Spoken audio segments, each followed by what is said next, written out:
Hello, good afternoon, everyone. Thank you for joining. Sorry, I had a bit of a technical glitch right there. Welcome to this information webinar session for the Research Development Fellowship 2025-2026. So just so that you're aware, you should have your guidance documents and the application form, which is available on the grant management system, to view alongside this webinar. So today we're going to be giving you a bit of an overview of the Research Development Fellowships and also a step-by-step guide to how you can apply through our grant management system. My name is Alberta Davis and I'm one of RF's research managers. And I'm joined today by my colleague, Ashimi Mahmood, who's going to do the second part of this session. Please note that this session will be recorded. So without further ado, just to give a bit of a background on the Africa Research Excellence Fund, AREF. It was founded in 2015 by Professor Sir Tumani Kora, who was the previous director of the Medical Research Council unit in the Gambia. RF is a registered charity both in the UK and in Africa. And we are located, our main offices are located in the Gambia, and we also have an office in the UK. We're a relatively small charity, but we are growing quite quickly, and we do have an alumni of over 800 researchers from across Africa. We are inspired by the vision that Professor Tumani had, which was to build a community of African researchers that would lead world-class research and participate in equitable collaborations and partnerships with regards to health research at the international level. And also, we are so passionate about what we do, and we go about doing that by mentoring, supporting, and empowering, nurturing researchers to give them the skills that they need, both technical and soft skills, to become expert researchers that are capable of leading research across Africa and globally. So to give you an overview of the research development funds, a fellowship now going to be just called RDF for a simpler way to put it. So the RDF is a competition that is opened annually by RF, and it is focused on research that is done within the infectious disease and non-communicable disease research landscape. And that would also include neglected tropical diseases and also mental health when it comes to non-communicable diseases, just so that you're aware. So the scheme involves an international placement, which is between 3 to 9 months within Africa or Europe, including the UK. And this provides fellows the access they would need for advanced skills and technologies that may not be readily available to them within their own home institutions. It's meant to help them to build capacity in terms of collaboration, mentorship, and expanding their networks. Currently, our funding scheme gives up to £47,000 per award. And within this placement opportunity, we do provide a grant writing workshop for the fellow and also personal one-to-one mentorship. At the end of the RDF fellowship, there is the opportunity for fellows to apply for what we call a seed fund grant or seed fund competition. And that is for a duration of 1 year. And it is to allow fellows to be able to build capacity within their home institution. That seed fund is worth £50,000 currently. And so the model of this research development fellowship is that by the end of this program, we expect that each fellow that has gone through it has now become more competitive in terms of attracting bigger funding and grants that can move their career forward. they're already going to be in that trajectory towards research independence, and that they're able to transfer the knowledge and skills that they've learned back to their home institution to other younger researchers, building their teams and being able to engage with the wider research community as well, and also contribute towards better health and improving lives. So we do encourage fellows or potential applicants who are female researchers, and also those from non-Anglophone countries, as well as underrepresented countries that are in the RF portfolio. So to give you a breakdown of what the fellowship entails, there are 3 parts of the fellowship. The first part is a preparatory period, and then you have a placement period, and then there's a follow-up period. So you will see all of these different periods within the application form. So for the preparatory period, this is the time where fellows or potential applicants will be there looking at their travel, their visas, flights, any kind of health insurance for those going to the UK. Depending on the visa type that you will be applying for, you would need to get a particular kind of health insurance for that. So all of these are things that you need to be thinking of depending on where you're traveling to. Preparing to ship your samples or your data, engaging with your sponsors and mentors during this preparatory period so that it is clear on what your activities are going to be once you travel, and ensuring that if there are any logistic arrangements in terms of how you will have access to your stipend while you're on placements, accommodation, reagents that you would need whilst you're in the lab. All of those things would need to be clarified during this preparatory period. It gives you a time to just go over these things and make sure that everything is set in place. Then you will travel for what we call the placement period. This is the time when you will be at your host institution. You will be gaining the training that you set out to accomplish, and then also to go on courses, either technical or soft skills that you may need, and also conferences, networking and collaboration, developing publications together with your host sponsor or your home sponsor, and also looking forward to your follow-up period. So within this follow-up period, this would be the time that you would be going back to your home institution, transferring some of those skills and knowledge that you've learned and embedding them within your team, having to maybe give workshops or seminars to kind of cascade that information that you've learned. And within that time, you would also have the opportunity to then work on your seed fund grant application. And during the placement and the follow-up period, within that time, RF will offer you a grant writing workshop, which I believe it's about an 8-week intensive workshop where you'll be gaining the skills that you would need to not only apply for example, the seed fund, but also to other funders as well. And if there are any other training that you will require, this is the time for you to begin to look forward to those things. If there science communications and engagements with the wider research community, policy makers, these would be the time when you would go about doing activities as such.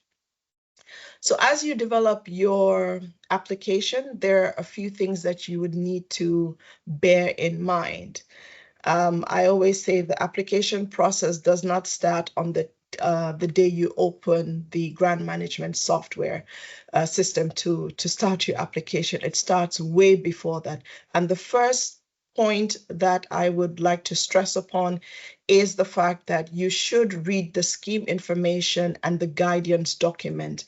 A lot of times applicants can avoid or could avoid pitfalls if they would only read the guidance document. Some of the things in the guidance document I will speak on today, but the majority of them are already in the guidance document, so I will not read those instructions for you. It is up to you as an applicant to go through the guidance document and ensure that you meet the criteria that is set out. So once you've read the scheme information, you have an idea of the fellowship and what you would like to accomplish, this then gets the ball rolling. You would like to then engage with your line managers or your senior research leaders at your institution and help them to and get them to help you kind of fine tune some of that idea and put in place strategies for your professional development. You'd like to also engage with your host organization to find out what they have available at their institution and how that can help support your research when you go there. I will just mention that RF does not have a list of host institutions that we keep for prospective applicants. We expect that at this level of your research career, you know who the experts are within your field and you know what the capacities and capabilities are within those institutions for you to be able to then liaise with them for a host placement. So please do bear that in mind. If you would like, you can always go to our website, and on the RF website, there are previous fellows from 2015 all the way up until last year, 2024. You can check to see which institutions they have visited and maybe try to see if you can contact them via LinkedIn and maybe get more information that could help you make a good choice. So please do confirm with your two sponsors. You need a sponsor both at your home institution and your host that are meant to be there to help you through this fellowship time. We do expect that both the home and host sponsors are able to understand the purpose and terms and conditions of the RF award fellowship, and they're able to adhere to that. Please discuss these ideas, give your sponsors enough time to be able to correct your application, propose ideas on what is feasible and what isn't. And then do ensure that your proposal does address the criteria assessment that has been laid out in the guidance document. I will speak a little bit on that. Do engage with your finance and grants research support office and administrators in the planning phase, because there's nothing worse than coming to a point where you have been awarded and they have no idea of the budget or what is feasible. So that can create a lot of challenges for fellows. So please do ensure that you involve the appropriate personnel on time. And do give enough time between your submission, because there is a two-step process that my colleague will speak on later on in this webinar presentation. So I'd just like to touch a bit on eligibility. If you can see here, this list is not exhaustive, but I just want to point out a few of the eligibility criteria. One is that you must be a national of an African country. So if you do have dual citizenship of some sort, please do ensure that you make it clear that you are African. Another of the eligibility criteria is that you must be employed within a research organization or a university for the duration of your fellowship, and that institution must be within Africa. In terms of academics, if you are in the academia route, then you must have a PhD. If you are a PhD student, and as in not a medical doctor, please do ensure that you do have a PhD. So if you are a PhD student, you will not be eligible. You're not eligible for this funding scheme currently please do wait until after you have received your PhD. So I just want to emphasize on that. And we do expect that if you are a postdoc, you are within 8 years of your PhD. Now we do note that not all career paths are straight, and so if you have had a time away from work in terms of caring responsibilities for young children, female applicants who have to go on maternity leave, and you maybe took a few years off to have kids. So that can be, you should, there's a question in the application form which asks about any career gaps that you may have. And that is a section where you can bring to light some of those things.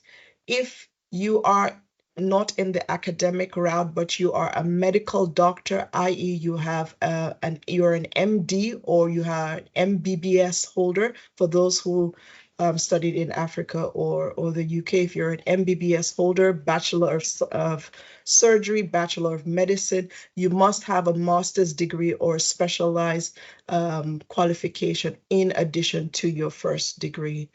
So in terms of research experience, we do ask that you have at least 3 years of research experience, but not more than 10.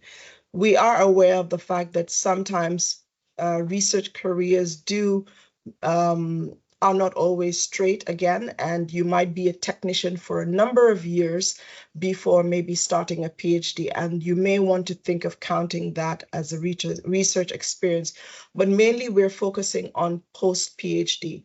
However, I would just like to note that sometimes if you do have an extended amount of research experience and it doesn't quite put you in that early career research bracket, once we get your application, we will let you know. And sometimes our reviewers do pick up on that. So just so that you are aware. But details can be found in the guidance document. In terms of eligibility of your employing institution, we're really looking for research institutions and universities that are within Africa, operating within Africa, and have the capacity to support you as a researcher to be able to implement this fellowship program. Your employer must guarantee that they will continue to pay you your salary whilst you are on this fellowship and even whilst you're on placement, because the stipend that you are provided is for you to be able to live comfortably and not have to worry about funds whilst you are outside of your home country. So a lot of the times you will find out that if your institution does not pay your salary, then you may not be able to continue some of the responsibilities that you may have at home. So please do ensure that your home institution is able to support that. We would also like to emphasize that your home institution should be able to accept RF's terms and conditions of the award. And in instances where they are not able to administer some of the funds to you as the fellow, that your host institution be able to do that, and vice versa. If your institution is not able to support you in any way, shape, or form, this would work negatively against you, and it could be a reason for the termination of your fellowship. RF will do what we call due diligence checks to ensure that your institution has the grant and financial management capacity to be able to make this award and administer it for the duration of this fellowship.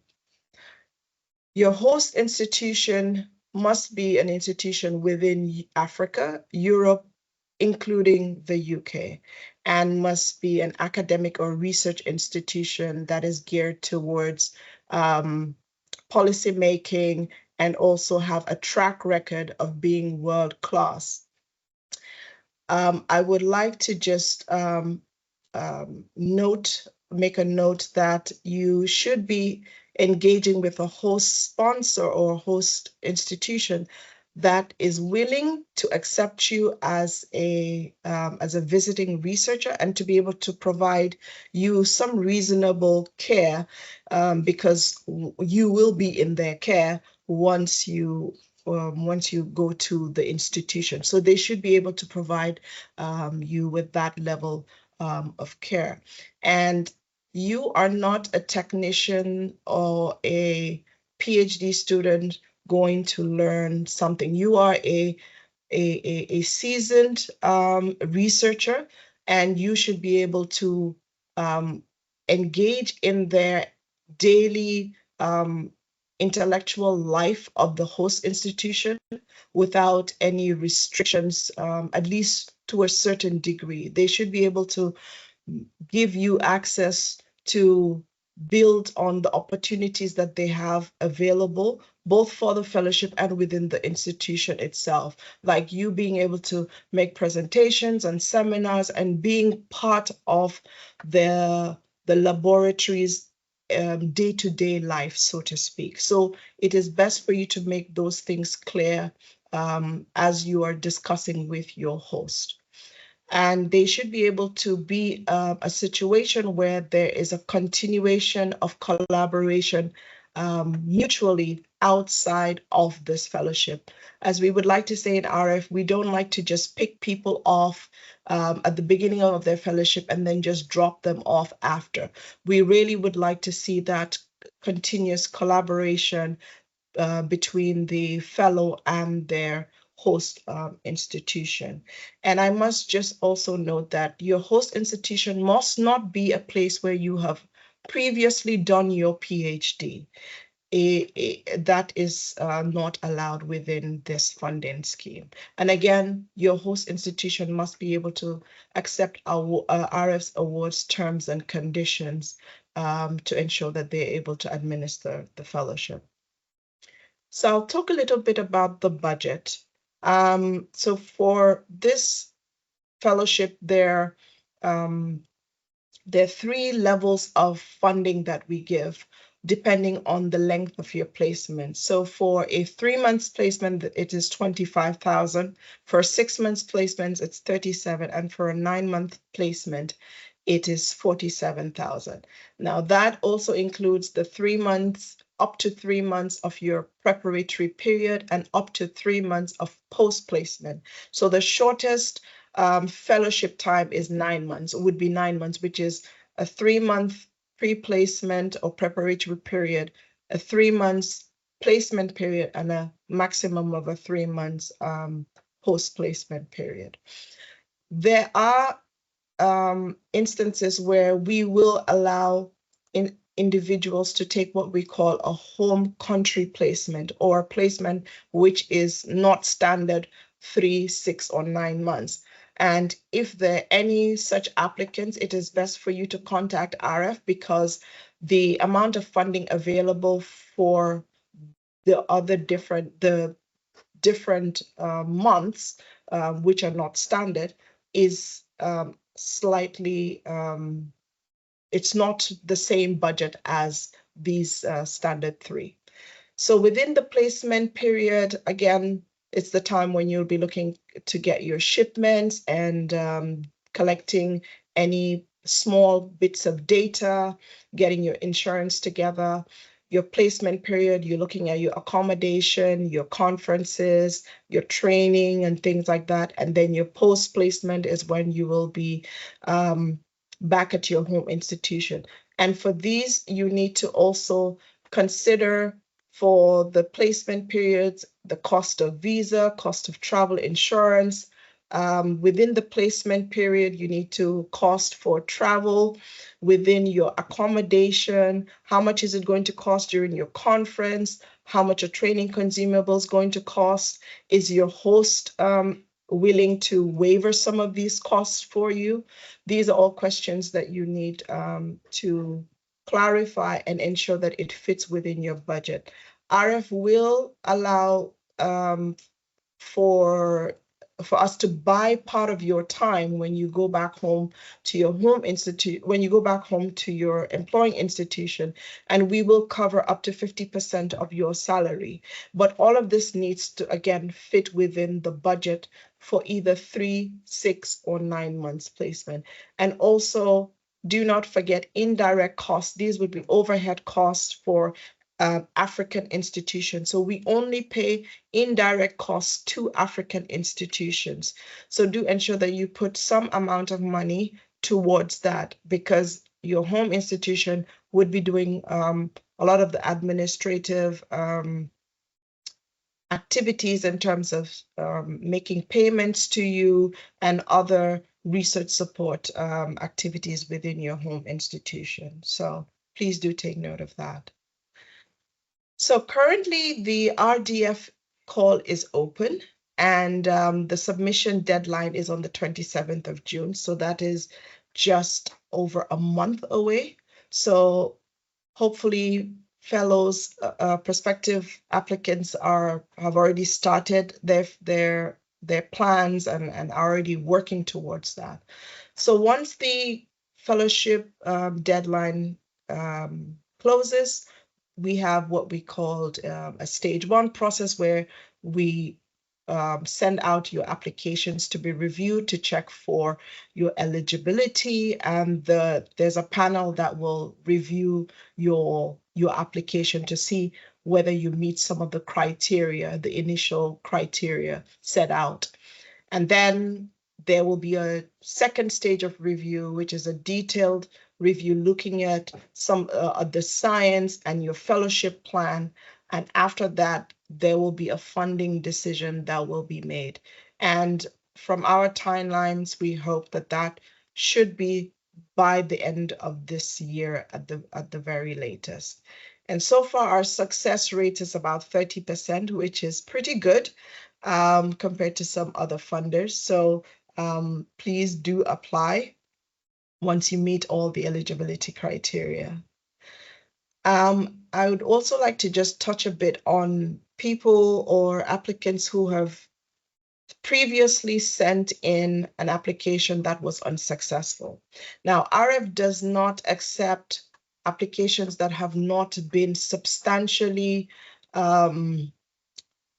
revised based on the reviewer's comments. So if you are going to reapply, and if you had applied previously and were unsuccessful and going to reapply, please do contact us to ensure that you still meet the eligibility criteria and that we can give you the green light before you put in another application. So just to touch a bit on home country placement. So we do allow home country placements under certain circumstances, where a fellow or potential applicant is not able to travel due to family responsibilities. But this, we really encourage people to go out of their typical ecosystem and have different experiences from what they're used to. So there must be a strong scientific justification in selecting the institution that you would like to go to if it is within the same your home country. However, it cannot be at your same institution where you work. And there needs to be you need to inform us so that we can provide you with the budget that corresponds with home country placement. Please do contact us at the email address provided there, so that way we can provide you with an additional documentation. Especially for the home country, there is a specific form you would need to complete and upload into the grant management system. So do take note of that.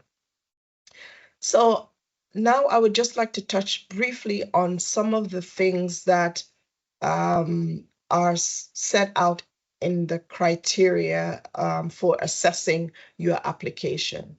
And I'll also at the end just touch a little bit on some of the things that reviewers have picked up on over the years.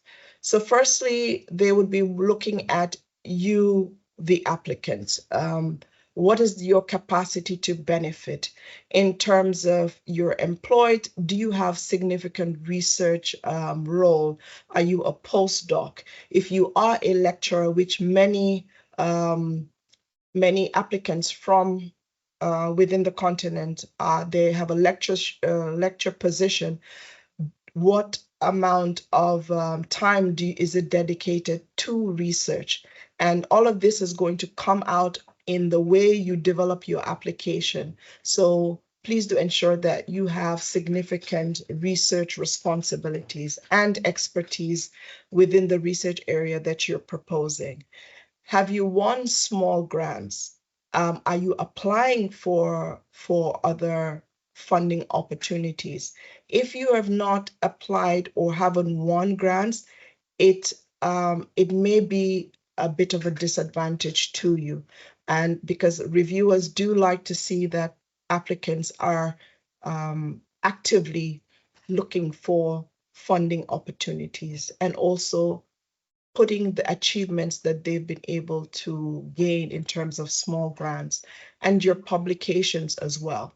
We, at this stage, maybe don't expect you to have a H index of maybe 40 or 50. Well, we similarly do not expect you to have a H index of 1 or 2. So um, applicants that have been successful have at least 3 first author publications in, relatively good impact journals. So please do take note of that. Do you have sufficient research experience? For the research that you're proposing to do you have the background? Do you have the technical skills to be able to benefit from it? Or is it something that you're going to have to learn from scratch? These are all things that are going to be picked up. So just so that you're aware of that. In terms of your research experience with the level that you're in your career, we need to be the reviewers need to be able to see that that is actually appropriate. I'll also like to just touch on the fellowship plan. Is this fellowship going to be value adding?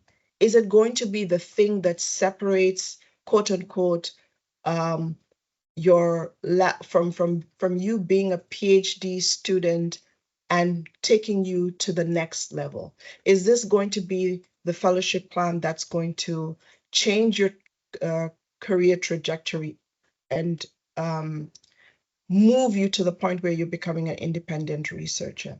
Is it an innovative work that you are proposing to do? What are the specific tasks and milestones that you would like to achieve within the 3 phases? And it needs to be realistic. At times, we do see that applicants would propose to do so much within the time frame of 9 months. If you're going to do omics, you're going to do sequencing, all of these things do take time. And so reviewers will not take kindly to that if you do not set realistic and specific tasks for the timeline that is available. So please take note of that. The courses that you propose to do, are they well targeted?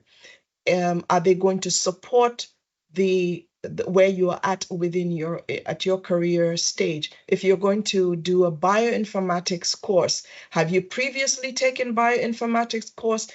Does it make sense to now do another bioinformatics course? All of those things need to be clear so that way you are using the time allocated wisely. For the skills training, for the courses, for the networking, for the conferences. If you're going to sequence data, if you put 1 week to sequence, I don't know, 80 samples or 50 samples, that might be a bit unrealistic, and the reviewers will pick up on things like that. The fellowship is not an opportunity for you to collect new sample and new data. You're meant to build on what you currently have. It is for you to ask a small research question that can be answered within the time frame, and for you to be able to generate data that can be used to apply for bigger funding. Your follow-up period, have you thought about it in terms of how you're going to implement some of the things when you get back to your home institution? Does it align with the fellowship plan that you for your placement? So things like that need to be considered. I'll also like to touch on your sponsors. Your sponsors need to be able to have provided some input into the development of your fellowship. And most of the time, it is evident if a fellow, if a sponsor has not contributed to anything in terms of the fellowship plan, because it is most of the time evident in the letter of support that they provide. Ensure that your outcomes are clear and realistic for this funding scheme. Again, I will want to just emphasize that this funding scheme is not a project grant. It is not for you to end world hunger, if so to speak, or do a research that would end world hunger. You need to be very specific, very clear on what exactly you would like to achieve. So please do take note of that. How will you use some of the advanced techniques upon you returning back to your home institution? Do you have any plans towards that? Does your home institution have any plans towards that?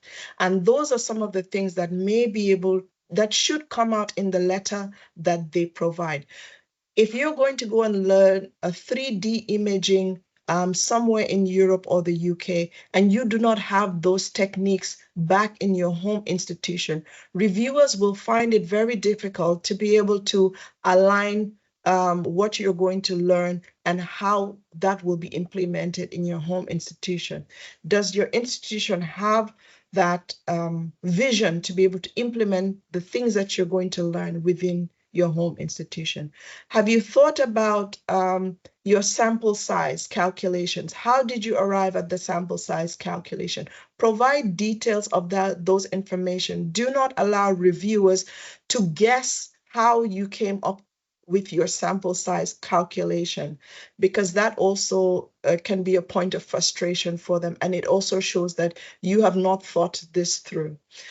Also think about ethical approvals. If you're going to transfer data or material from Africa to within Africa and even to the global north, please do ensure that you have MTAs and you've considered all of that. I'll just like to touch a bit. I think I've spoken a bit on in terms of your host sponsors. Please do ensure that when you select a host sponsor, that it's a center of excellence, you know what capabilities they have, and they're willing to give you access to their facilities and also give you the time and the expertise that you are looking for. Because there's nothing worse than for you to start your fellowship, arrive at your home institution and realize that they do not have a particular facility which is the major part of your, or which is the focal part of your plan or your goal. That then unravels your whole entire fellowship plan, and that can be very frustrating, and it would be a disadvantage for maybe somebody else who had a better plan. So please do ensure that when you're speaking to your host, you are clear on what they have, the facilities that they have. I cannot stress this even more. The fact that support letters from both your home and host institution should be specific and should show commitment that they are willing to support you. In most cases, the reason why some fellows or some applicants do not get a fellowship is that the letter of support is very vague. there's no detail in terms of what they will be achieving there, what facilities are available, the commitment both during the fellowship, after the fellowship, all of these details. There's some more details in the guidance document, so please do read into that. But I will stress on the fact that your letter of support from your sponsors and even your director, the director of the home institution in particular, there needs to be evidence of a strong support. In terms of committing specific resources of their own, the host sponsor should be able to provide some level of support, either in terms of adding to your consumables or maybe providing free accommodation or some level of commitment in addition to what RF is providing. They also need to show that they are committed to you as the fellow to develop new skills, open you up to their networks, and also for funding proposals in the future.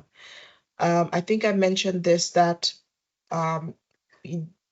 you going to your host institution should not be a place where you've done your PhD before. So it must be beyond that. And the sponsor is meant to support you. You are the driver of this fellowship. So you need to be the one in the forefront and them support you. So I would like to just emphasize on that. Your home institution needs to continue to commit to providing you your salary, at least for the duration of your fellowship period. And I'll just like to touch a bit on the research potential, both current and future. Is your career vision clear? Is it realistic, but is it ambitious? What are the logical pathways for your activities? What are the achievements, the goals that you would like to achieve? Is this future research going to enable you become an independent researcher, develop your own ideas? You should have a clear rationale of that, being able to identify what is your research niche and how are you going to stand out as a researcher. Are you committed to developing your career within Africa? That is something that reviewers will also look and consider. Are you, the way you've put together your application, is it persuasive? Are you answering the questions clearly? Don't provide vague statements. Again, don't give the reviewers room to try to figure out what exactly you're trying to do. It has to be clear, which means you need to continue to revise and fine-tune your application and ensure that you submit it the best version that you can. Identify what the strengths and weaknesses are of the design and propose some alternatives. And is that the gap that you will then work on in the future? I think I've mentioned again in terms of the numbers of samples. If you're going to recruit participants for your future research, how are you going to do that? Provide detailed, clear information. And finally, I just want to touch a bit on the resources. Please ensure that when you make your budget, you do so in by contacting your host sponsor. You've spoken to them so that you know what the true costs are. It needs to be, your budget needs to be realistic and appropriate, not too much, not too little. Because if you over budget and you put significantly high amounts that are not realistic for accommodation or subsistence, reviewers will pick that up. If you under budget and you do not put in the adequate amount that you need, For example, I'll give you an example. If you're traveling to Glasgow, it's quite expensive. Accommodation there is quite expensive. If you under budget for that, you will find yourself at a disadvantage, because when it's time for you to travel for your placement, you're not going to have enough funds. And RF will not subsidize additional funds. What you have in your budget is what we will provide for you. We will allow some movements within funds, but we would try to ask fellows and to stick to the budget that they've already put in their application.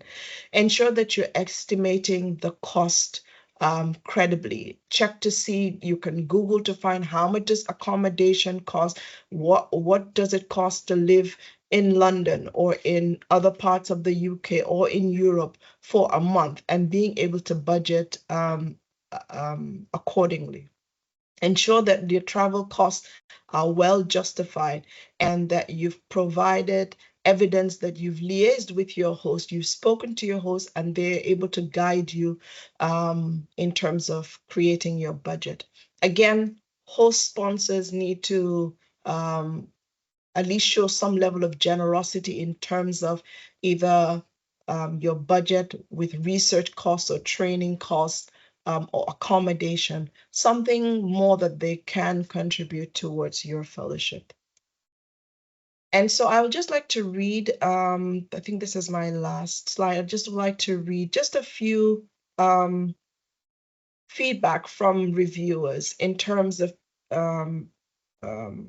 applications that they've gotten over the years. These ones are particularly from last year's. So they've noted that the applicant's career vision is not clear, nor have they demonstrated the ability to secure research grants. Their research strategy lacks specificity and clarity on transformative impact. The activities and skills that the applicants intend to pursue in the research and career vision is inconsistent. There are no clear timelines to achieve the required data. The project lacks clarity, a clear rationale, and the fellowship goals are unclear. Information that they've provided on how the host sponsor continues to support them after the fellowship is not provided. No clear objectives, methodologies, research plans, limited research outputs in terms of publication and the foundation that they have in terms of their background. Research experience is lacking in terms of alignment with the goals that they've set out. Weakness in grant writing or funding history. There's lack of attention to the guidelines provided by RF. And at the bottom, I've noted the support letter from the home and host institution lacks specific details. These are just a few. I will mention one thing. If, for example, you are a researcher that has had a career in, let's say, for example, TB, and a TB, maybe TB immunology, and you are now proposing to move to a completely different research area, maybe let's say you want to now work on malaria immunology, please ensure that you provide a clear justification of the transition, for the transition that you are proposing. Why are you shifting careers? Does the background you have support you in what you want to now move on to? So I think that is my last slide. Okay, I'll just talk about the funding decision process. So once we have made a funding decision and have informed you of your successful application, the next is for us to go into what we call a plan and budget review of your fellowship, so that way your home and host sponsors are we are all able to be on the same page in terms of how this fellowship is going to progress. Your institutional due diligence is another thing that RF does. And after we've completed that, then we issue out award letters. And then pre-placements can start anytime from June 2026. So at this point, I will ask our head of research and development, Dr. Dawn Dukes, to come on board and to give some tips. Dawn, I'm going to move the slides for you because I think, yeah, in terms of access. So go here. There you go. Well, first, thank you all for being there. We have 170 people and it goes up to 180 sometimes. So some people are dropping in and out, probably because of internet things, but that's an amazing number of people. Thank you so much for coming. And also, I've seen on the list some of our fabulous AREF alumni already. AREF runs a number of different programs, including grant writing and other leadership programs. So it's fantastic seeing some of those people interested in applying for our fellowships. Thank you so much for being here. I just want to give you a little bit of insight, and I've been trying to answer questions in the Q&A, so it might be interesting for you guys to look at other people's questions and answers in the Q&A to see about that. So I encourage you to do that. My number one top tip is to give yourself time. And you just about have it right now, but it's still kind of pushing it. So people have been in the chat, somebody asked, saying they hadn't found a sponsor yet. They don't know where they would want to go. And it's a bit late if you don't have a sponsor right now, because that relationship between you and your sponsor and your ability to really develop a proposal that works for you and them and that makes sure you're taken care of when you go there and that you can get the absolute biggest benefit is really, really important. So if you don't have a sponsor yet, you really, really either need to get one very, very soon or look to next year, because AREF does this every year. So it is okay to say, I'm aiming for something in the future. So many times people push themselves to a very short deadline and don't write something to the quality that they could to get success. So if you need more time, give yourself more time, build good relationships, build a good application so that people have read it and that it works. Read and reread all the instructions. I cannot tell you how much time and effort have gone into the instructions. I know they look big, but that's because every single year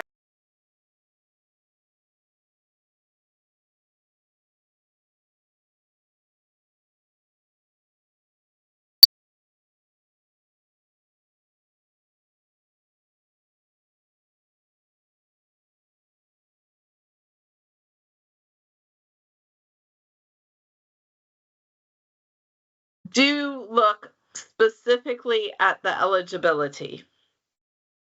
These are very, very specific fellowships. We are looking for people who are in that postdoctoral, or it could be medical researcher with research experience, but kind of this before you're an independent researcher stage. However, we do expect you to already be showing signs of research, being able to do research, signs of starting to be able to lead research. So we would expect, like Alberta said, we would expect publications. 2 publications is light, as it was pointed out in the comments. So if you need to focus on your publications and getting yourself established this year, then you can put that as your goal for this year and put a fellowship as your goal for next year. So sometimes you have to do one thing and then the other. If you have a publication record, maybe you've tried for some grants and you haven't gotten them, or you've gotten some small grants before. And you're moving yourself into, you want to get into a specific niche so that you can really start running your own lab. That's the career stage we're looking at. If you're already running your own lab and you kind of have your niche and you have a good, like a super publication record, you're like H20, H index 20, you're too far. So we have a really specific thing we're looking at, and that's just because Tamani, our amazing founder, saw that as a gap. This specific area where people are transitioning from their doctorate to independent is a huge problem for brain drain in Africa. So we want to support you to get the skills you need to lead research in Africa. And that brings us nicely to the career vision. The career vision is sometimes in the application something that I think people don't pay as much attention to. They focus very much on the research they want to do. But that career vision is important. It's important to our peer reviewers. It's important to us as a charity. We really are looking for researchers who have a vision of where they want to go and how they want to move research forward in their countries in Africa and for their communities in Africa. So really laying out that career vision is really important. So think about that. This is not a fellowship to get you a connection away so you can leave. There might be other ones that do that, but AREF isn't looking for that. We have a strong community of researchers dedicated to leading research in Africa, and that's what we're looking for. And in doing so, we really do care about that pairing between you and the host. And the host institution can be another institution in Africa. I've had people ask if they can be within the country. That's a little close. Where we want new connections or newer connections. Obviously, you should know your host and be working this out with them.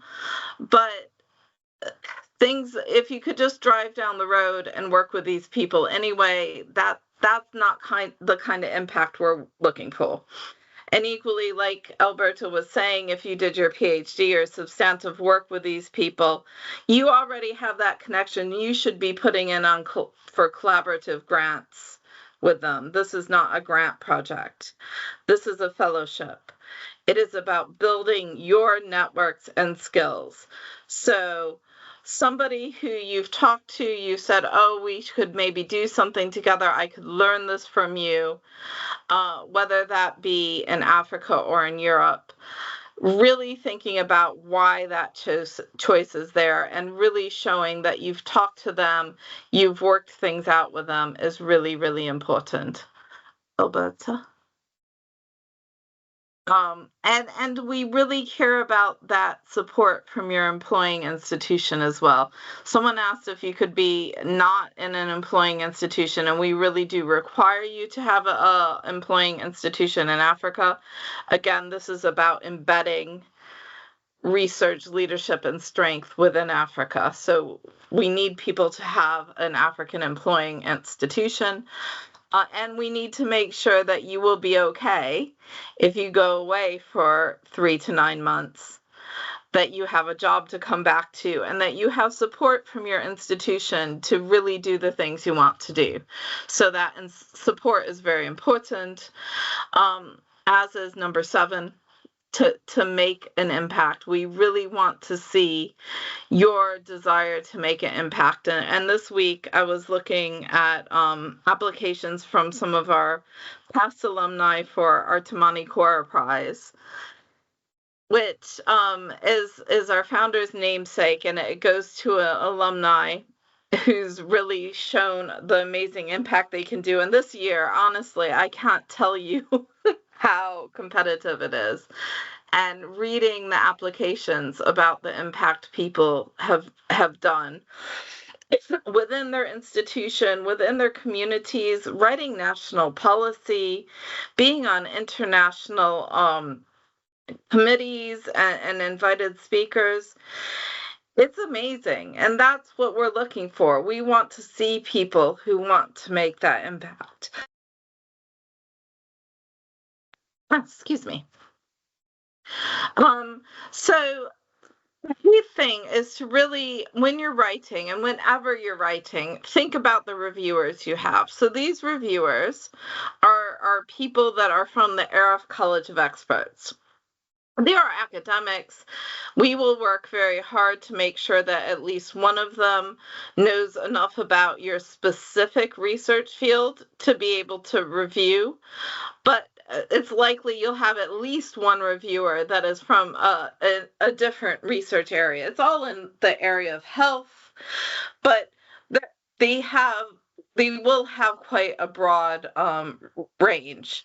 So that means, one, you need to write in a very clear way without a huge amount of jargon, and you need to explain yourself well. You need to understand that our reviewers are looking for proposals that show how you as a person are going to develop from this fellowship, not specifically how this project is going to do. So you have to put the project and what you're going to do, but then you need to link that to your professional development. And really help researchers, the reviewers who are academics and researchers, understand how that works for you. Do you get feedback in advance? If you don't have anyone reading over an application for anything or your publication submission, you should always have at least 2 to 3 people reading over things and giving you feedback before you submit. You will not make it through any of the rounds without having somebody give you good feedback, so they can check for grammar and make sure it all looks well, but also to give you a critique so that you can make a strong application. 30% is a very good success rate in general, but it's still very, very competitive, and the people who make it through have very strong applications. This takes work.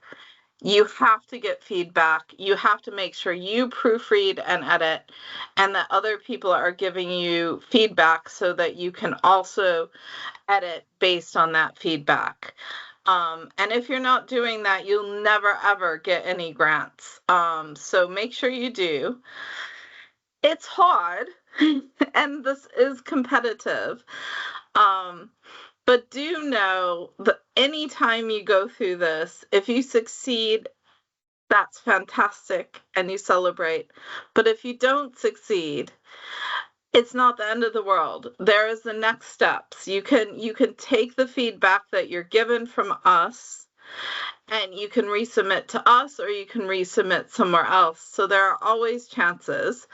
And AREF also do grant writing programs that are highly successful, and really have helped people go on to succeed, not only in our RDF fellowships, but also in other grants going forward. So yeah, don't give up. It's hard, but you can keep moving. I think now we're going to get into some nitty-gritty on how to use a grant management system.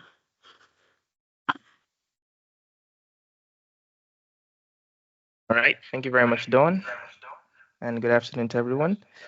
So I'm just going to take you through the step-by-step guide that is needed to go through the grant management system.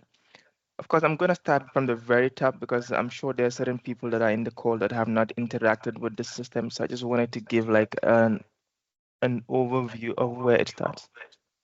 Just a second.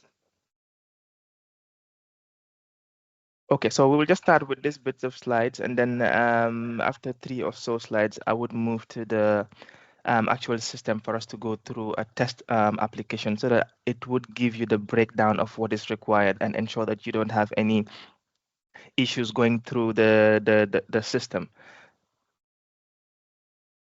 So for new users, I mean, you will be required to register into the system. And then once you click on this button where I have this circle on, you would then have this dialog box that would open up, which would ask you to enter the email address that you want to be tied to the specific account that you're going to utilize for the AREF grant management system. Of course, once you enter that email address, then the system would now send you a verification email to that email address that you've used to register, for you to just validate and ensure that that is the email address that one is correct, but then also for us to have that security assurance that the person that is entering this email address is actually the owner of the email address. Then that is when it would ask you to click on this blue link here, which would ask you to essentially confirm the account that you're trying to link with this application. After you complete that confirmation, then that is when you would now have access to the screen where you would enter your academic title, your name, first name, last name, and the institution. So for the institution, I'll just take a few seconds just to discuss, because we've had quite a number of questions. We're coming into the portal mentioning that, oh, my institution is not registered on your system. So there is a validation process that happens after you submit your application. So even if you come in here and enter the university name and the system is telling you that no match is found, it's still okay. You can still go ahead and process and you can still go ahead with your registration and go ahead with your application. It would not affect your application, because in the end, when you submit your application, there's a validation process that goes through on the back end, and that is when we would now validate your institution. And if it was not added in the system, we would then add it into the system and then just process your application. So just to highlight that point, that even though your institution at the beginning might not be in this grant management system, because we don't necessarily have an exhaustive database that captures all the universities in Africa. So that is why we allow you to just go in, type it, and then just leave it as it is. And then once it gets to us, then we will be able to validate the institution and add it to our database, so that any subsequent applicant from your institution would now automatically see that institution in the drop down. One other important element is also to accept the RF policy terms and conditions, and then the privacy policy that is linked to the account. As you can see on the bottom part of the page, once because the privacy policy and the terms and conditions are still active because you've not checked them out, the next button would not open up. So unless you open it up and accept it, that is when the next button would now show up. So I'll show you that in the next slide so that you would have a good idea of how it would look like. So these are the two documents that you would have access to, which is the privacy policy and then the website privacy policy. This is just the one that I'm showing here. So the document on the left-hand side, you would see that I'm on the very top, and then the system can only recognize that I've read until the end when I scroll and go all the way down to the bottom. And then you would see the two arrows. On the first one, the accept button is not active, but on the second one, because I've read through and gone all the way to the bottom, that is when the accept button would become active, and then that's when you would be able to click on the accept button to be able to go to the next phase of the validation phase. And then as you can see on this slide, it will show that the privacy policy has been opened and accepted, likewise for the terms and conditions. And then this is when you would now have the next button available for you to now click. And then it would also indicate that your registration is successful before you can now go ahead to have access to the application document itself. So once that is complete, then the system would also send you another email another email link, which would now allow you to create your own password. And then once you click on the link, this second dialog box here is what would open up for you to create your new password and then confirm the password. This is just to ensure that the password that you've entered on both fields is consistent. And after that is done, then that is when the system will now allow you to go ahead and start your application. So at this stage, I would just like to transition from this page. Okay, you can stop sharing. And then I would just share my screen.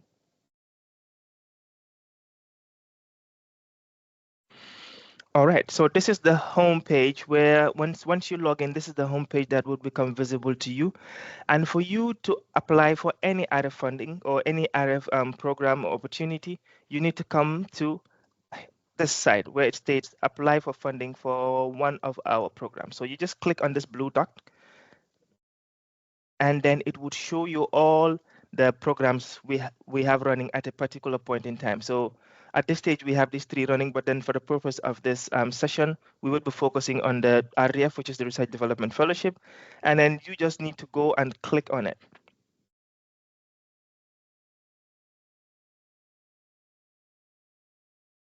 Sorry, there's just an internet lag, but it should come. And then you have access to the application form. One thing that I would like to mention at this point is once you create an application, you don't need to create all the applications because in the end, the system would only allow you to submit one application.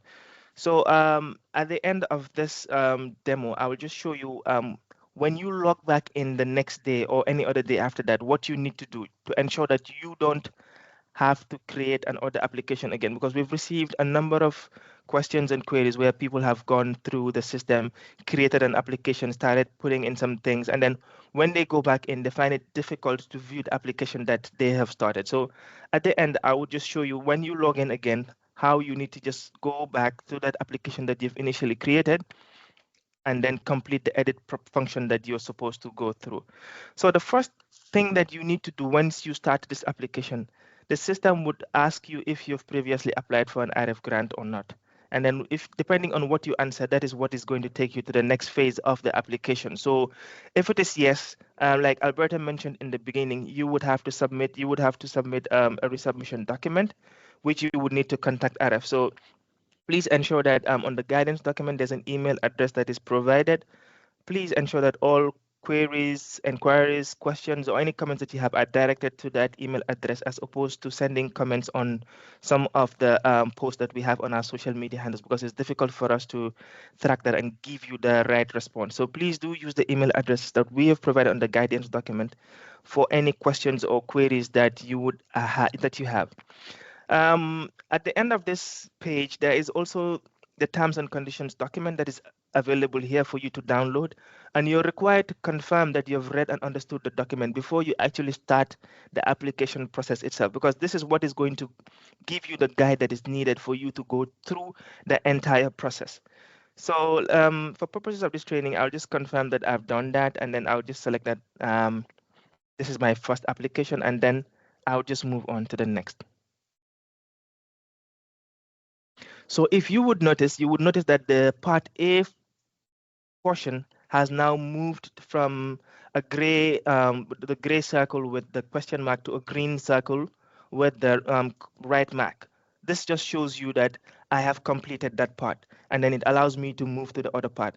So, I mean, in completing the application as well, you don't necessarily need to follow this order. You can skip and go to any section that you want and then come back to it. But then the system has a way of showing you that this specific area, you've not completed it. For instance, if I just click on to part C now, it would show me that part B is still in red, which has the red circle with the X on it. This just indicates that I have not completed that section. And in the end, you would notice that it would not allow me to validate the application if there's any section that I have not completed. So going back to part B, this is where, of course, the system would have already captured your name and your surname. So all you need to do is just to enter your employing institution here. And like I mentioned in the beginning, if you are entering an institution that is not validated, please go ahead and just enter it and move on to the next phase, the next part of the application. We would validate it when it comes to us. But if there is for any reason that you are unable to move to the next stage, please contact us and we will be able to provide that support that is required just to ensure that you go through the process in a seamless manner and you don't have any issues. You're also required to enter the job title and then the end of contract date. So for the end of contract date, we've received also quite a bit of questions here because you have some people that are tenured. They have tenured contracts, so their contracts actually run for a very long time. So what we expect for that is for you to either estimate your retirement date, or you just go to the last date here and then just enter that year and then the date that is available on the system, and then we will be able to pick that up. So I know there was a question that came through on the system just asking about that, and we've also had quite a few. So either of the two, estimate your retirement date or you pick the last date on the system. The application form also has some certain sections where you are asked to attach documents or you're asked to like add sections. So do you have certain points that look like this where you're supposed to click and it would open up like a dialog box that you can either expand, because sometimes it looks a little bit small, but if you go to the bottom of the page, you can expand it a little bit so that you would have a better view of what you're entering and ensure that it doesn't look too small or it doesn't affect you whilst you're entering the details. And you can also scroll down just to ensure that you can see the word limit, because for each question that we have, that is a text box requirement, there is a word count. And then take note that for all the questions that have this red circle at the right top, it means that it is a mandatory question. So if you don't answer it, you cannot submit the application unless and until you've filled in all these red sections which are indicated, which are actually mandatory fields as part of the application. There are other sections as well that you would be required to like enter details and then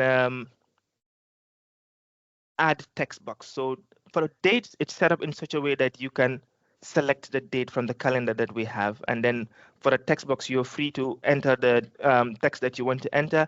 And then sometimes there are instances where you would want to bold something. The system has a function where you just highlight the text, just like you have on Microsoft Word.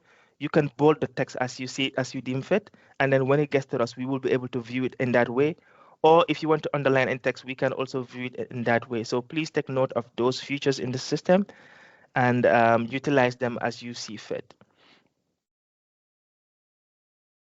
For your academic qualifications, these are requirements that we need. So we expect you to submit either your MBBS certificate or your PhD certificate, whichever is applicable. So there's specific questions that you would need to indicate, which is like the degree and class of the degree, the awarding institution, registration and completion date. And then you would be asked to input additional prize or any other prizes that you've had or distinctions that you've had during your career. And then we would be able to capture all of that and any other specific training that you have attended. Then moving on to research experience, which is majorly just text box. So you are required to just put through the summary of your research experience. And then why do you consider yourself as an early career researcher? So the word count limit is always indicated at the bottom of each text box. And then that is where you would ensure that, whatever you're trying to put in is concise and ensure that, whoever is reading it on the other side as a reviewer is able to get the full picture of what is required. You're also required to put in your outputs, which is like the publication. And then this is an area where, the bold button would become very handy because when you're putting in your publications, how it has all those other names. So for your name, you can just highlight it and bold it out so that it can be visible for the reviewers when they're reviewing the application package. So, for the list of grants or fellowships that you've applied for, as you can see, it doesn't have any red dot aside it. So it means that it is not really a mandatory field. So if you don't have any, you can please go ahead and the system would not stop you from proceeding to the next stage. So, if you have entered all of this and then probably you feel like, oh, this is enough for one day, and then this is where I want to stop, all you need to do is just to click on the save and close, and then the system would save all the information that you've put in, and then you would now typically have a view like this, which is just taking you away from the application form. So if at any point in time you come back and then you want to continue with the application form, all you need to do is just come here on the right hand side and click on the edit button, and then you can have access back to, you can go back into the application form to have access and then continue from where you left off.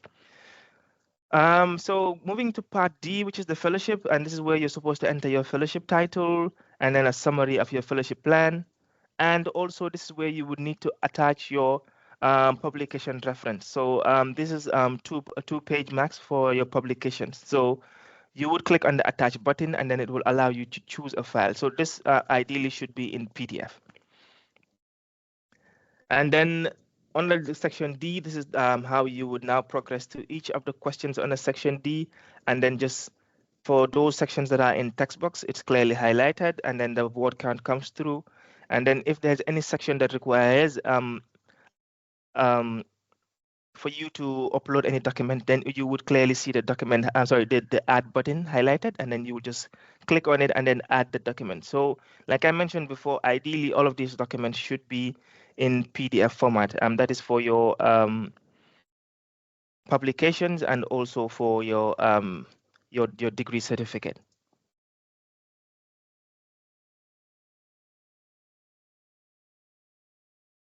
So so for other specific training, it's not a mandatory field. So if you open it and move on, it will automatically target as completed if you've not attended any.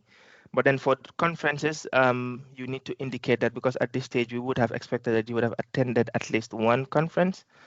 And then knowledge and skills transfer, these are all mandatory fields that you would need to enter. And then the next phase that I would like to spend a few minutes to talk about is with regards to the sponsor and the EO, sorry, the sponsor and the authorizing officer. So these are people that would be required to, one, review your application, and on the system they will be required to confirm participation.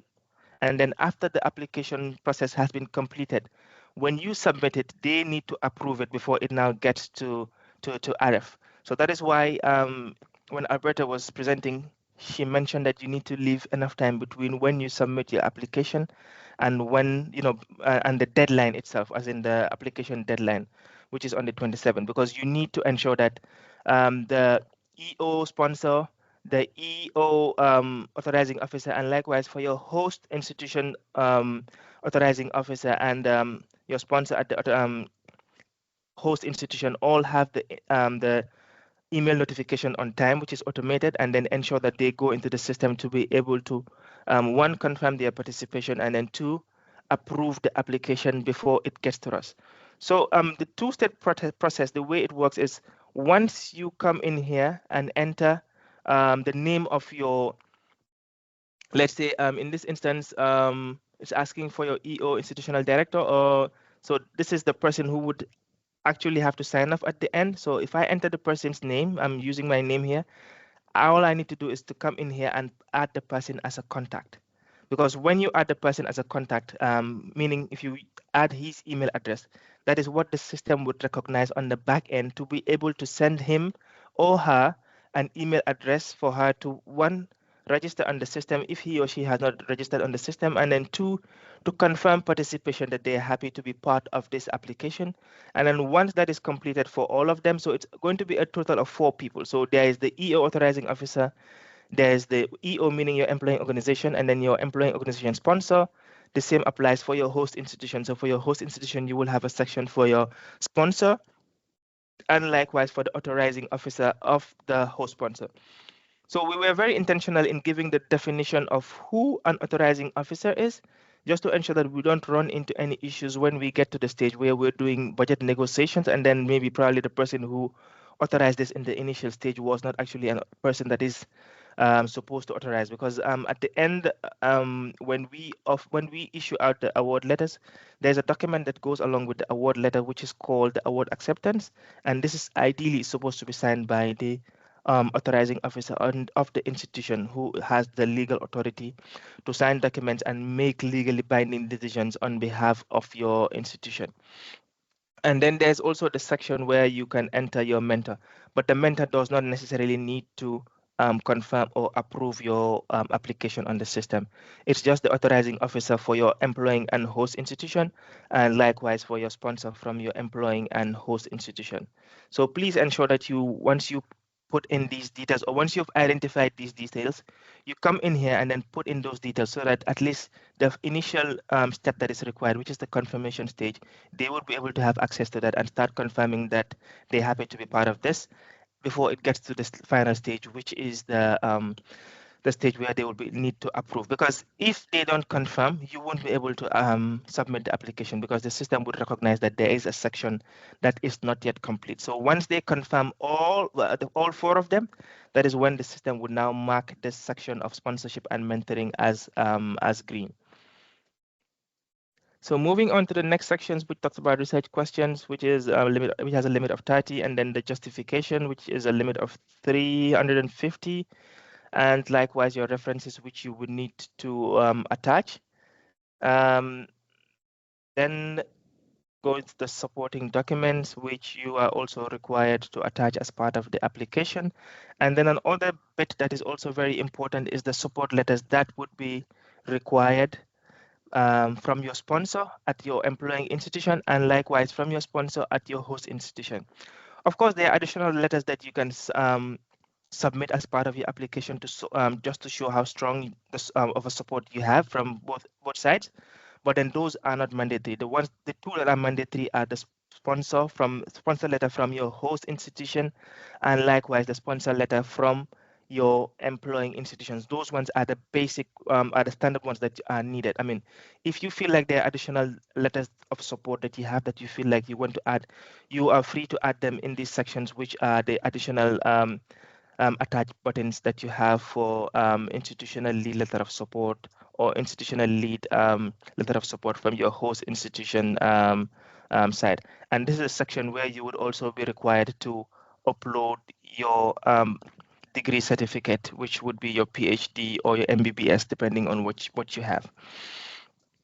And then the final sections are just the sections that are talking about the budget. And if you can recall, my colleague Alberto talked about the budget for the preparatory period, the placement period, and likewise for the post-placement period, which is the follow-up period. So the system has inbuilt guides, and then it is able to link the budget with the fellowship period that you've selected. So for instance, if you selected a fellowship period of 9 months when you were entering the fellowship plan, then automatically the system would recognize that the maximum budget that is due to you is £47,000. If you've selected 6 months, likewise. And if you've selected 3 months, likewise. So the system would be able to recognize all of that. And if you've had a budget that you've imputed into the system that is above these thresholds, the system would give you a validation error and then direct you back to either edit your fellowship plan or reduce your budget as the case may be. Likewise, the inbuilt controls for the limits for the preparatory period and the follow-up period are also inbuilt. So if you have a budget for the preparatory period that is more than £1,700, the system would give you a validation error. And likewise, if you have a budget of more than £3,300 for the follow-up period, you would get an error from the system to indicate that the amount that you've entered for those two sections are above the amounts that are required. And for each of these, it has a guide that is showing you some of the things that are expected for those sections. Like for the preparatory period, we expect pre-shipment preparation of samples, and data, shipment of samples, and medical insurance, and all of that.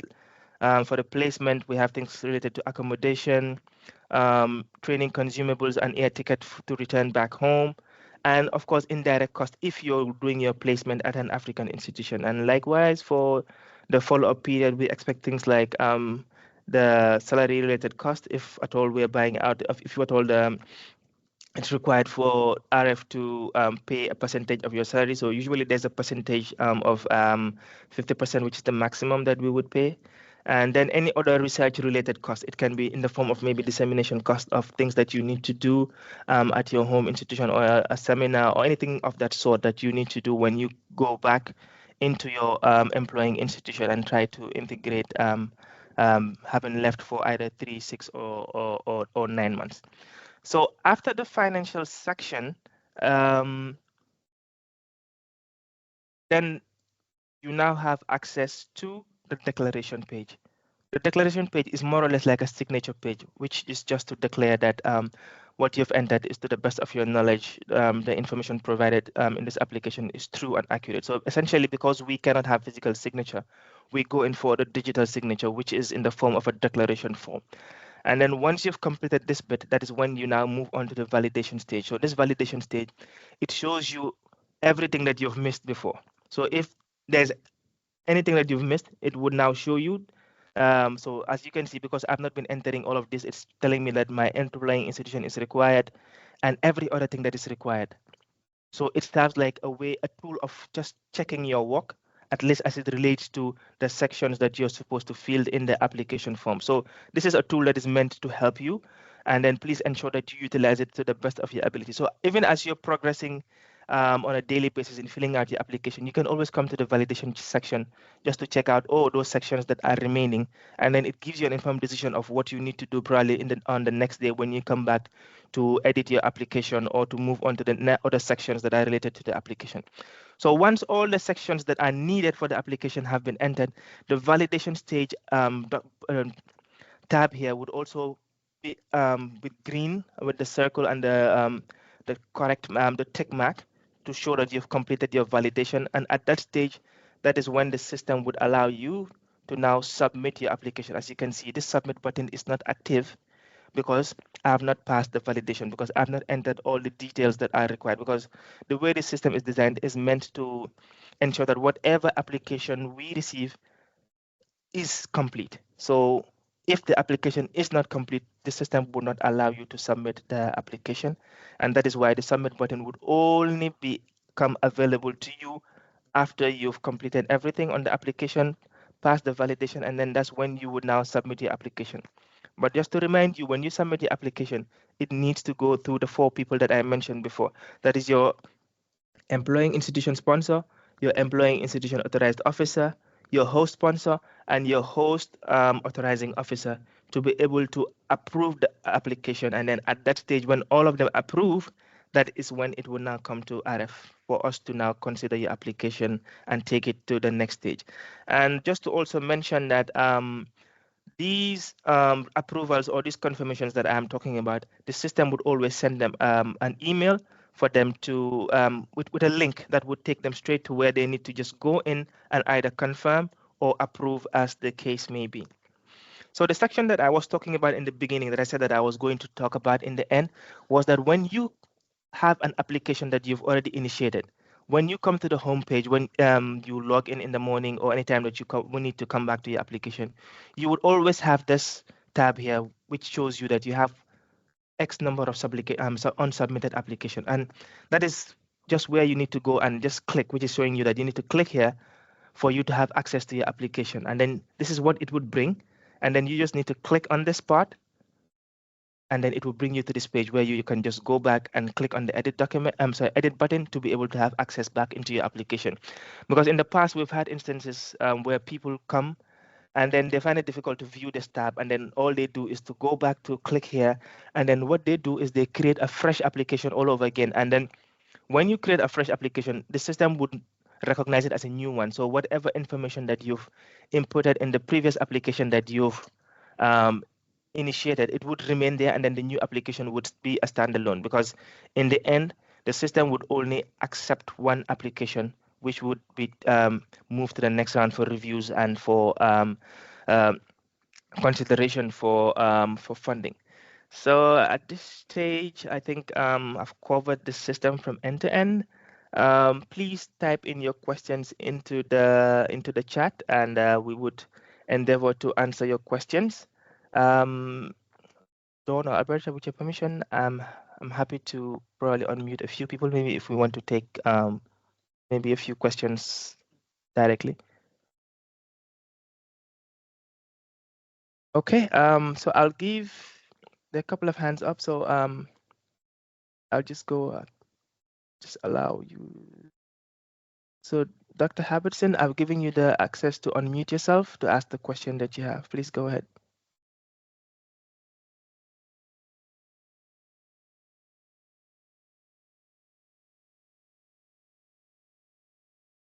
Dr. Habertson, I've enabled your mic, so please go ahead and ask your question.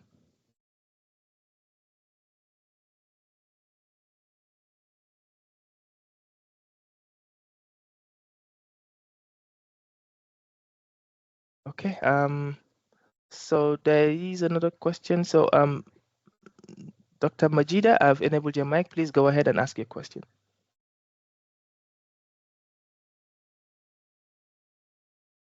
You can unmute yourself.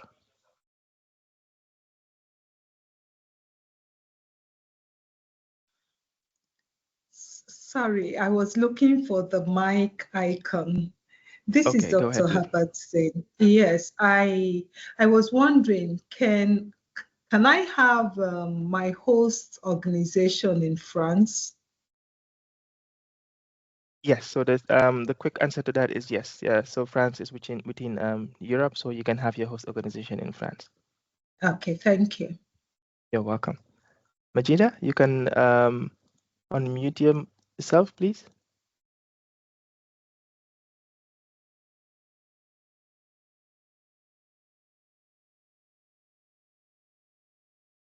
Can you hear me, please? Yes, we can hear you. Oh, thank you so much. So I have two questions. The first one is that can the fellowship start in January 2027, February 2027, and run till 2028 January? That's my first question.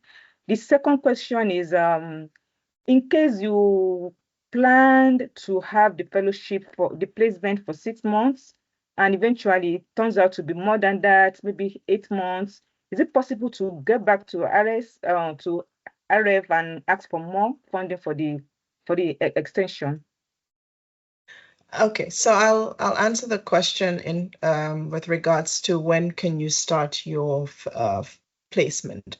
So once RF provides gives allowance for people to start their fellowship, you must start your fellowship, which means the pre-placement period, before December 2026. Now, you can travel in 2027, let's say January 2027, but the last date that you can start your fellowship, as in the pre-placement, must be by December 2026. And I will also, just so that people know, if you are planning on traveling to your placement, please ensure that it is before November of 2026, because typically institutions go on Christmas break and institutions are beginning to wind down during that Christmas break. So we try to encourage our fellows not to travel in that month of late November to early December. But to answer your question, your fellowship must begin by the end of December 2026, and you can travel in 2027. So your second question, sorry, just remind me again what that was. It was whether they could increase funds because they decided they needed longer. So what RF can do, we can provide what we call a no-cost extension. If, for example, you travel to your host institution and within that time you find out that you may need to spend maybe an additional month or so, we can allow more time. That does not increase your budget. So that means that you may need to then save on some budget line items. For example, if you didn't use up all your travel money, you can then use those funds to stay for an additional month within your host institution. And that has to be confirmed by your host as well. Does that answer your question?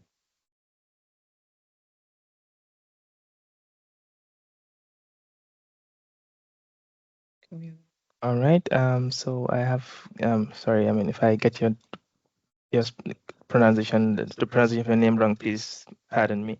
So Gita, I would allow you to go ahead, unmute, and then ask your question.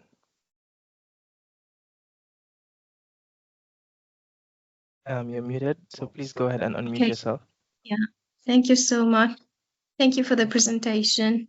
I have one question. I have two questions. Who are the 4 people who needs to sign? That's the first one. And the second one is, you mentioned during the presentation that the employing organization will still need to pay a salary. So can you please just clarify on those two? Thank you. Okay, so I'll take on the first one. So like I mentioned, the 4 people that would need to sign off on your application digitally would be your employing institution host sponsor, sorry, your employing institution sponsor, your employing institution authorizing officer, your host sponsor, and your host and your host authorizing officer. So these are the 4 people that would require to authorize or approve your application before it gets to AREF for consideration. Alberta, do you want to take the second one? It was about the salary, if employing organization will still need to pay. Yes, so that's one of the eligibility criteria because that we ask for. for the home institution, because when the fellow travels to their host institution, the amount of money that they're being given is for them to be able to live comfortably within their host institution. Now, if that person has a family back home, then they would need their salary to be paid for them to be able to continue to provide that level of responsibility to their families. Does that answer your question? Yes, it does. So it will have to be an agreement that they still need to give you the salary when you are on placement. Yes. So, and that has to be clear in the letter of support from the home institution. They must be committed to pay the fellow's salary whilst they are on placement. Yeah, I think I just want to jump in there because it's really, that's why we're saying the employing institution has to be committed to you. So, but you have negotiation there because you're going away and you're getting skills that you can bring back and you're getting networks that you can bring back. And all of these things can lead to more research money in the future. So when you go in and you're talking to your department heads or your supervisors, it really is negotiating that you want to become a leader within your institution, and this is the step you're taking. But we really, as an institution, we need you to be able to do that. Otherwise, when you come back, then you wouldn't be able to embed any of those skills, and there wouldn't be as much impact of the fellowship.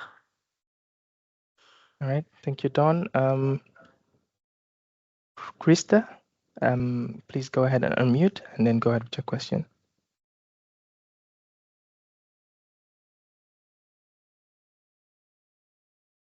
Krista, please go ahead and unmute.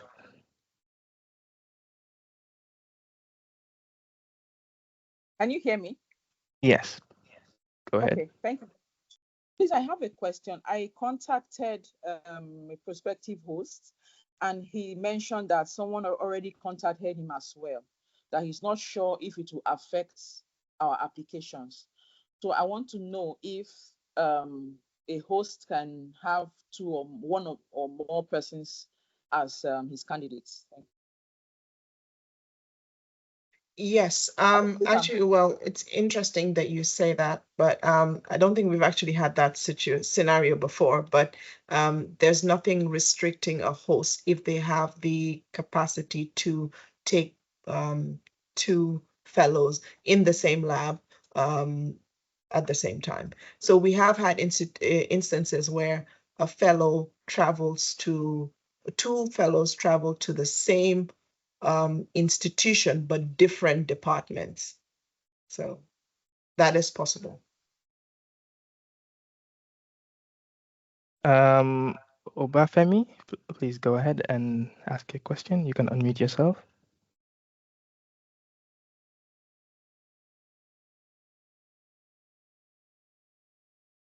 Obafemi?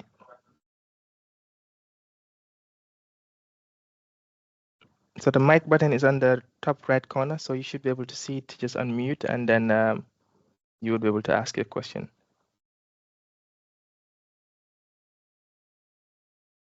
Can you hear me now? Yes, please. Go ahead. All right. Thank you very much. My question is actually about the application portal. So I wouldn't know if here is the appropriate place to ask the questions, or I should send a mail to the email provided for that. Because okay, if it's very specific to your application, you can reach out to us via email, and then we'll be able to provide you with the one-on-one support that you're having. Right. Sorry, based on the issues that you're having on the portal. All right. Thank you very much. You're welcome. All. Thank you. Thank you. Yeah. Ibukun, please go ahead. You can unmute yourself and then ask your question.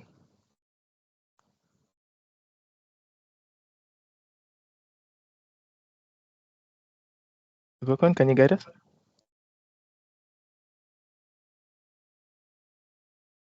We can come back to you if you're having issues. Zubaida. Zubaida Hassan. Yes. Thank you for the opportunity and thank you for this workshop. Like you were one of the speaker was talking about the publication, although I was having some internet challenges then, so I did not grab the place very well. He was saying something about having H20 for consideration of the fellowship or something like that. Can you please clarify? Dawn, do you want to take this? You don't need a H index of 20. That's quite high. That probably is too high. Yes, because Yeah, it scared no, me. no. We would expect you to be published. So, and we would expect some first author publications. So if you only have one or two publications, that tends to be on the rather light side. And it might be that you should work first on your publications. But yeah, I mean, you should have a couple of first author publications, maybe a couple of mid author publications at least. You should be showing that you can do the research in your area, you have done research, and really kind of defining the career trajectory you want to go into based on what you've done before. Even if that's saying that you want to change it to some extent to find a niche, but showing you've done this before and saying this fellowship will then help you move in this direction.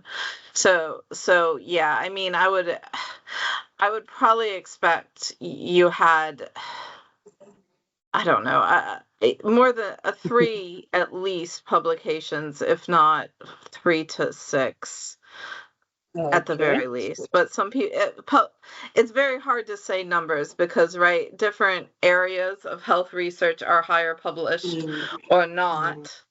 And our reviewers really understand that because some studies last a year, some studies last a week. So people have different levels of being able to publish like that, and our reviewers are good at that. But we want is you to be ready to kind of take that next step in your career transition. All right, okay. So that clarifies because I was scared the H of 20 is too high. 20 is quite high. Yeah. Okay, thanks for the clarification. All right, thank you, Zubaida. Ifeoma, please go ahead and unmute and ask your question. You're muted if you're speaking. Yes. Go ahead.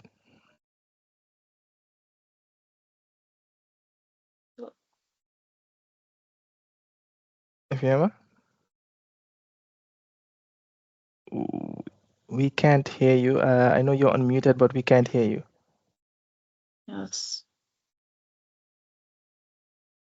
Hello?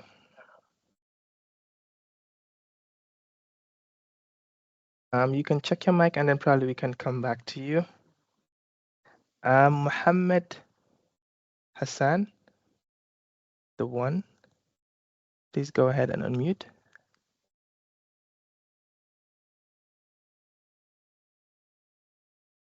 Yes, Mohammed?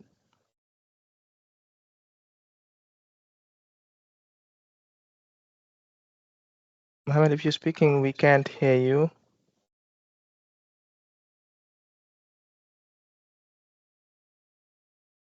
Okay, I'll have to come back to Mohammed. Somda, please go ahead. Samda, you can unmute and then go ahead with your question.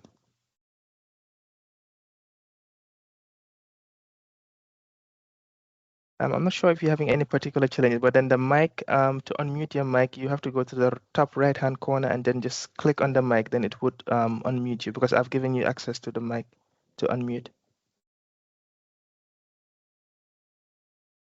Okay, Samuel, please go ahead. Unmute and then you can go ahead with your question.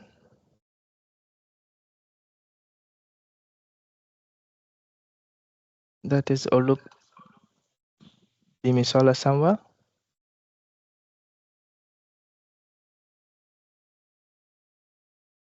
All right, I don't want to believe we're having technical issues from our side, but are you new?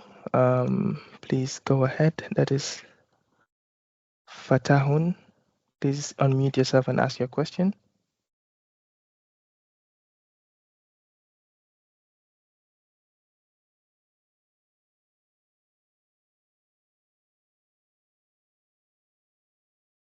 Okay, Gladys Kaba. Thank you. Thank you very much for the presentation. I have two questions. One of them is in the application form, there is a request to upload application references. Are you new? If you can just pick up a little bit, we're hearing you, but it's very faint. Okay. In the application form, there is a button that requests us to upload application references. The question is, what is application reference in this application form? Does it mean the number of applications we have, or the publications or references we use to develop the proposal? He's asking about the references, the reference document.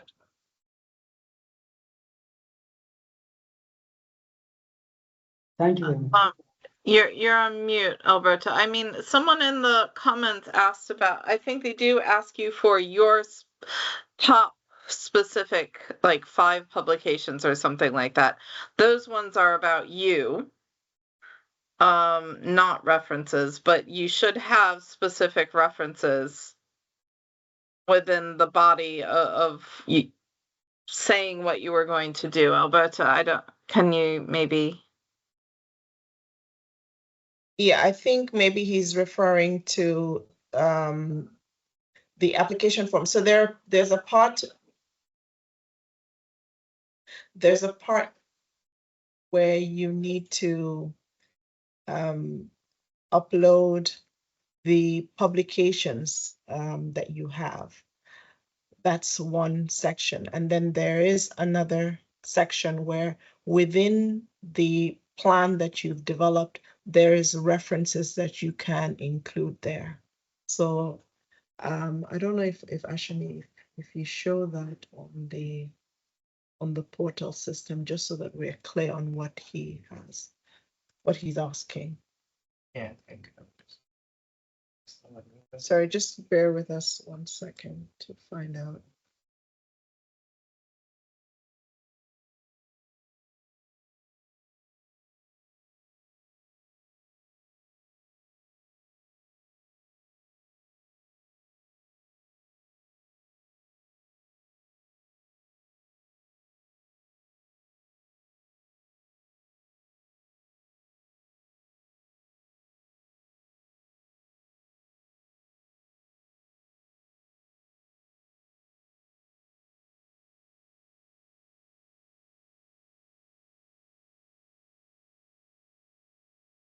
Okay, so we'll pull that up and share that on the screen. So there seems to be quite a few hands up as well. So Emelda Chukwu, we're just circling back to you. Can you? Yes. Yeah. So you can unmute yourself and ask your question. You have to use the button on the side to unmute yourself. We've given you access to speak, so you can unmute yourself. Emelda, are you there? Yeah. Okay, I think we can move to someone else. Hoyce.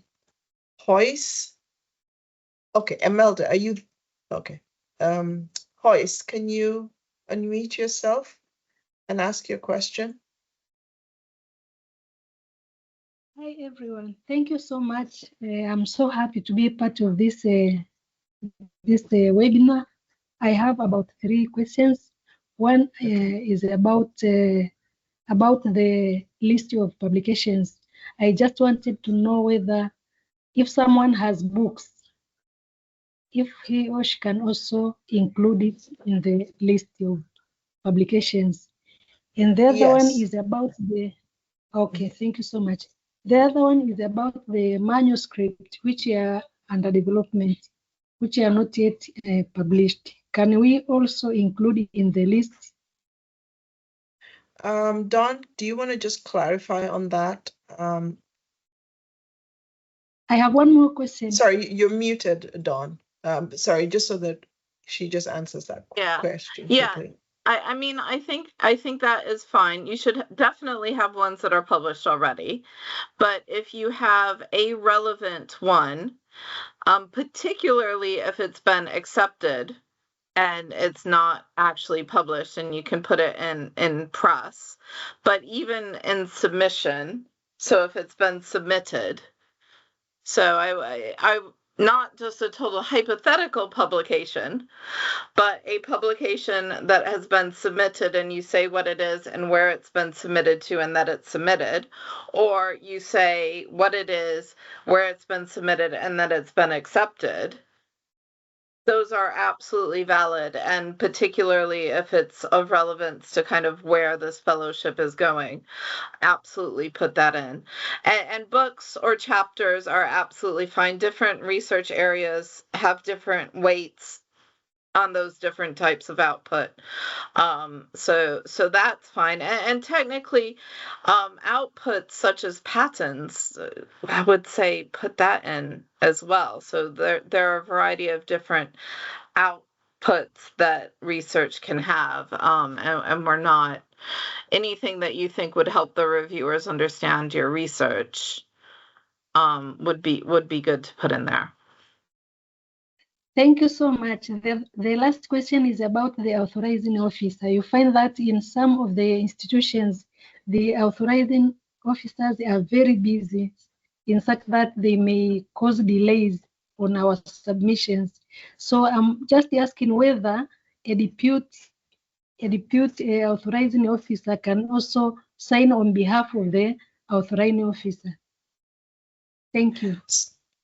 Okay, so in terms of the authorizing officer, you need someone that has the authority to review your funding, at least the part of with regards to funding, and has the authority to sign for or accept a fellowship on behalf of the institution. So I think we give a few examples of who that could be: the head of finance, head of governance, head of research, or director of research, or maybe a bursar or something along, someone who can accept, if you were awarded, the financial responsibility for the fellowship. Yeah, and can I jump in on just a little bit of skills training, because it's what I do. If you ask a very busy person, I need you to do this now because I need to submit this grant by 3 o'clock today. It's right now 2 minutes to 3 where I'm at. It's not going to work. So if you know you have a busy person and right now you've decided I'm going to commit to submitting this RDF application, next week, by the latest, after this call, you should find the right person or people that are going to need to sign off on this and tell them about your intentions to do it, what you're planning on doing, making sure it's okay, and asking them how far in advance they're going to need to see the application or to do things to be able to get it to you in time. That means your deadline might well be a lot sooner than the deadline of this fellowship. And you know what? That's the way life is. Most universities in the UK actually will not allow you to submit a grant less than if you don't give it to the grant management office a month in advance of the deadline. You have to have the full grant there a month in advance of the deadline. So this is your grant writing training from Dawn. all submitting a grant is about getting the timeline. So talk to the people who you need to get signatories from. Make sure they're on board and make sure you know their deadlines. And also make sure you talk to the people you will need feedback from and you know when you have to submit it to them to get feedback. Because you're asking people favors and you can't demand things to be done by people you're asking favors of. You have to ask them when you need to do things for them to get you that favor. So just that grantsmanship leadership training, just 2 minutes of from Dawn. Sorry. Thanks, you Dawn. so much. So we're just looking Thank at the you. time and we are up on the hour. So we will take one more question. My colleague will put our email address in the chat function so that way you can send in your question. So I think Victor Assi, if I'm getting that right, you can unmute yourself, Victor Assi.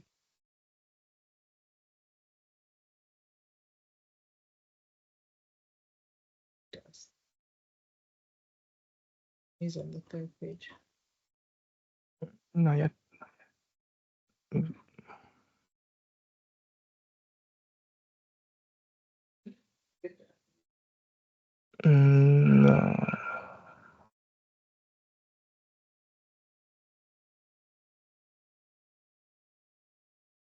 I'm having VD.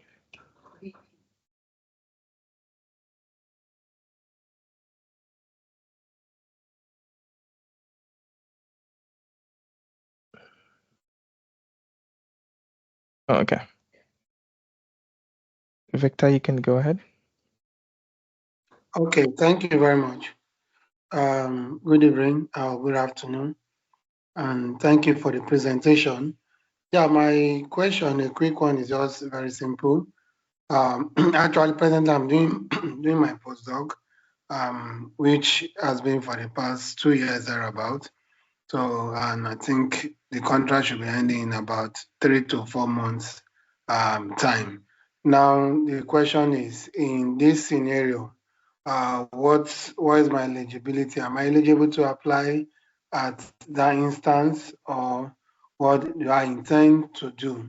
Because I know I still have some affiliation with some universities, but I don't know what because in some fellowship they will need to see how long you've been with that institution.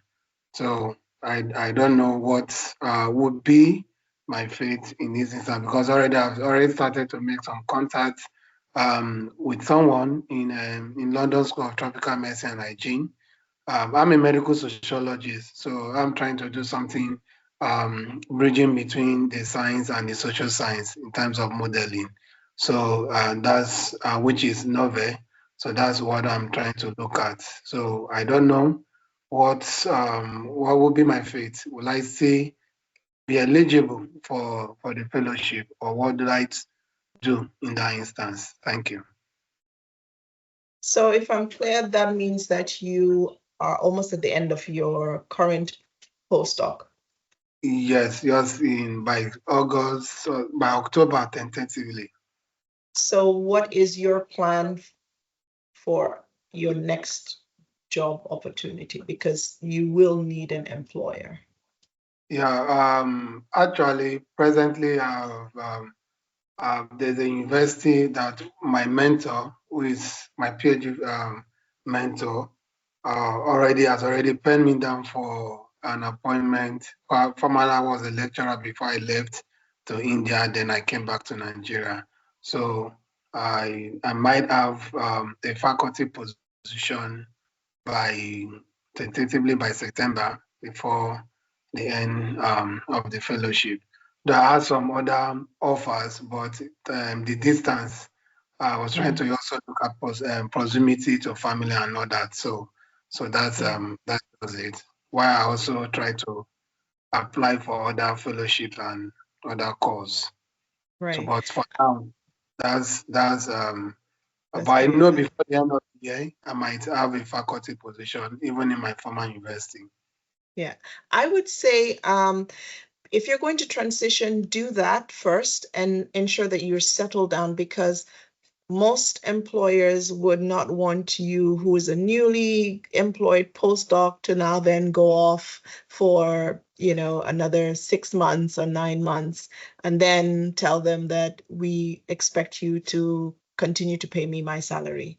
So I think Dawn is is agreeing to that it might be best for you to transition over, get your into this new position, and then begin to think of a fellowship, an RDF fellowship. We do run calls every single year, so at least for the foreseeable future. Yeah. I just want to say, I know it's really you want to do everything all at once and you want to move as fast as you can, but actually sometimes when you're talking about career planning and moving yourself forward, thinking about doing things step by step by step, getting the publications, getting yourself in an institution that's going to support you and nurture your talent, then getting the fellowship with a sponsor that really is going to give you the best. Sometimes it's worth taking that extra year just to make sure that where you're at employment wise is right, but also where you're going to go to in terms of the sponsor is right for you, and that then you're going to be in the best spot to get everything out of it. And that's how it really springboards your career. Otherwise, you're likely to spend a lot of time on it, and it probably won't make it with peer review because you'll look like you're too unsettled. And your new institution wouldn't like it if you did anyway. So take a breath. I know this both my husband and I are academically inclined. We had crazy periods where we were all unsettled and have family and everything. And I know it's hard, but step by step by step, you'll get there. Okay? So it might be not this year, but that might give you a good amount of time to make a really good application for next year. Okay? Yes, thank you. And with that, we've come to the end of this session. I know there's so many people who have really burning questions. We've put in our email address in the chat function, so kindly just copy that quickly and have that and send us your questions so we would be able to answer them to you. But like we've mentioned, do give yourself time. If you feel that you're not ready for this year's application, you can apply next year and make sure that you already start the ball rolling, having those discussions with your host sponsor and getting things, all your ducks in a row, so to speak, and ensure that you give it a good shot next year. So, and we're currently giving, I think, about almost 25 to 30 RDF funding each year now. So we've come a long way from only giving out, I think, 5 applications or 2 applications. So 27 so this we've year, currently, so it's a good bunch. we have, exactly, we've given out 27 last year, so we're hoping to target 30. So if you put in a good application, the likelihood of you getting it, fingers crossed, it should be quite high. So thank you all so much for your time and joining this webinar session. Please do take note of the email address and send us your questions, and we will try to answer them as quickly as possible. This webinar will be made available on our website by the end of the week, hopefully, maybe even sooner. But please do check our website and you'll be able to watch this webinar again. Thank you all so much, and we wish you all the best with your application. Do send in your questions if you have any. Thank you all for joining, and have a pleasant rest of your day. Bye.